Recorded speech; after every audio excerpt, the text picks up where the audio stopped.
Hi everyone, it's QuickyBaby and welcome back to World of Tanks. And the eagle-eyed of you might already notice there's something incredibly wrong with my setup on this tier 10 Soviet heavy tank. That's right, if you look here, no armor-piercing rounds, no heat rounds, only high explosive rounds.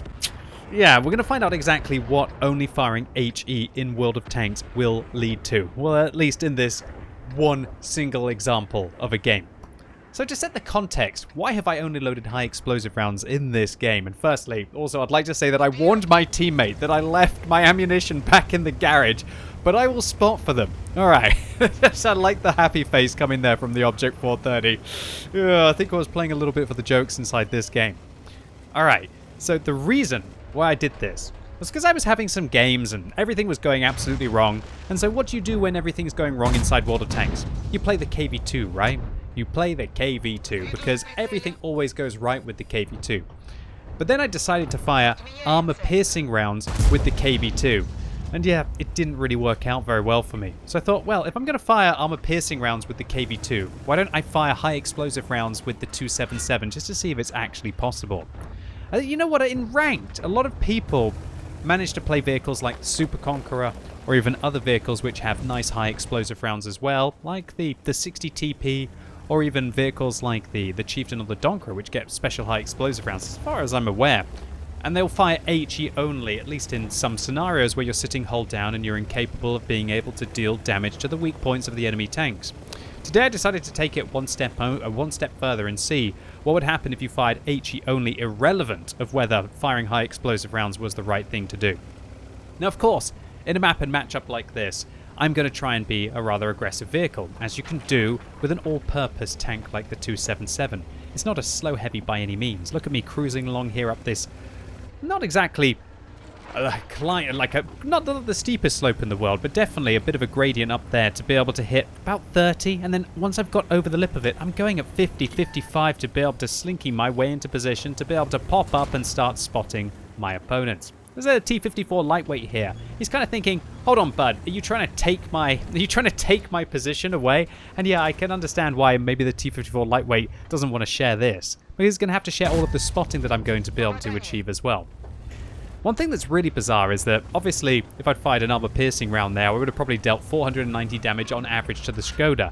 But even with high explosive rounds, we're literally doing half of the damage that we would have done if we'd managed to penetrate the Skoda. It's pretty much guaranteed that you're going to be doing that damage as you're going to splash on them. And we whiff a shell there at the ST-1. One of the beauties of firing high explosive rounds is that you don't even need to penetrate the enemy tank. All you need to do is splash over any part of their vehicle and you're going to do consistent damage. Although, just how consistent the damage is going to be, we're going to have to wait and see. Alright, 430U above me. Spot him out. Spot the Skoda, have a little bit of a shot there, unfortunately unable to hit them. We've just managed to do some chipping damage on the 430U. This position on Malinovka is amongst one of the best positions in the game, and I would thoroughly recommend using it in a large variety of vehicles that can manage to get here safely. You manage to protect yourself from all of the artillery that are going to be going up on the hill, and you don't need to pen a Super Conqueror to splash to only do 4 damage. So yeah, HE good for finishing off tanks, right? But did you see the shell that we fired at the ST-1? Yeah, that definitely didn't work out. And that was a rather low damaging shell there as well. We hit the side of a Skoda T-50 and we only do 179. If I was firing armor-piercing rounds there, it would have undoubtedly been better and we would have clearly taken out their tank. And while we are doing some chip damage here against the ST-1, if I was firing armor-piercing rounds, I'd be very surprised if the rounds did enter that Tier 9 Soviet heavy tanks turret, but maybe my heat rounds would have been okay. So in this situation, considering my team has taken the hill, now you want to advance the situation. This is something you can't do in your more lightly armored tanks, but if you're in your heavy Soviet tanks like this, or in something like the 430U, you can definitely make this work.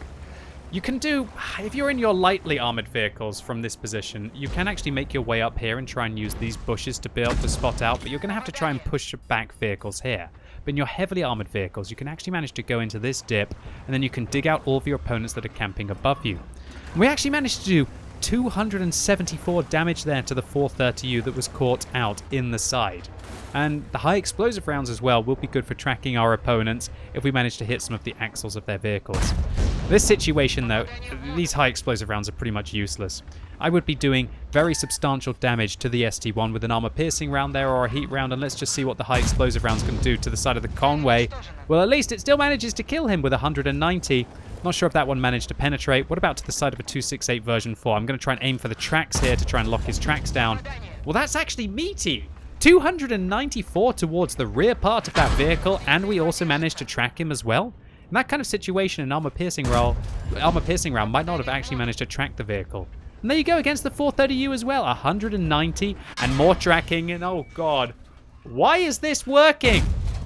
Well, obviously I've managed to take an aggressive Soviet heavy tank into a forwards position, and I'm spotting out a lot of targets. But also the tracking that we're managing to do with these high explosive rounds is rather efficient as well. But not very good for dealing damage to thickly armored targets like the ST1.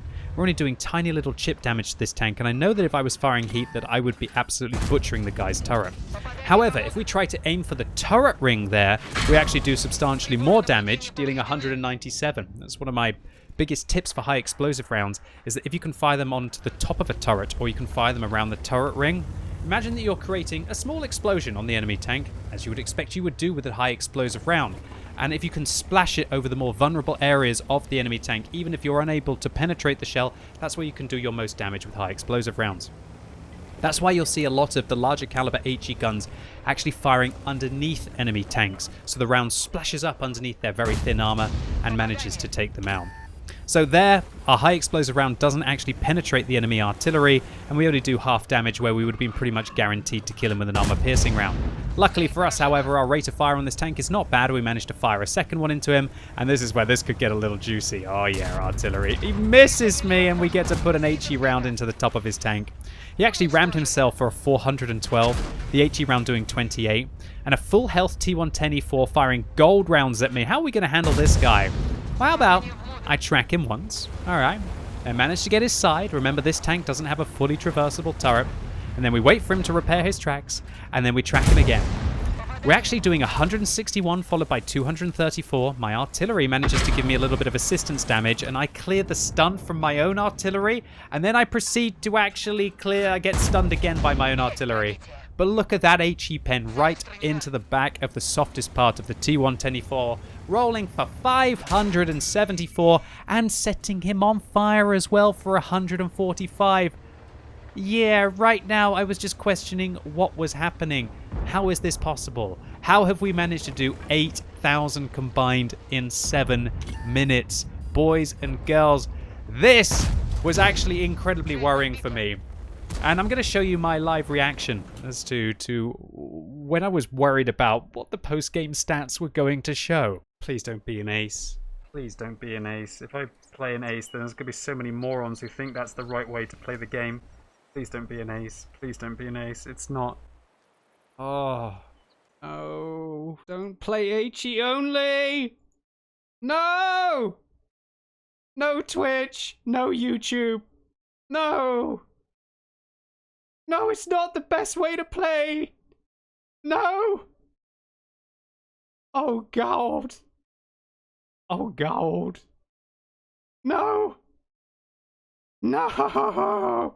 So yeah, as you can see, I was kind of concerned that a few people would actually think that this was a good idea of a way to play World of Tanks. And I think this was more of a case of just getting extraordinarily lucky and kind of making up for all of the bad luck that I had for all of my previous run of games. We managed to get a Pascucci's medal here for taking out the 2 enemy artillery. We got a scout medal in our Soviet heavy tank for spotting 2/3 of the enemy team, and a top gun for our 6 kills. We finished top on damage, top on experience, as you would expect when you've done nearly 4,600 spotting in conjunction with 4,000 damage dealt. And I guess one of the better things about firing HE only is that you can't really rack up a huge repair cost as if you had the luxury to be firing premium rounds. Although I will also clarify that considering how much I shot the ST1, for example, I must have shot him about 5-6 times, and I only did the same amount of damage that I would have done with a single penetrating armor-piercing or high-explosive anti-tank round. So am I suddenly going to suggest that you should remove all of your armor-piercing shells, all of your high-explosive anti-tank rounds, all of your APCR rounds from your vehicles,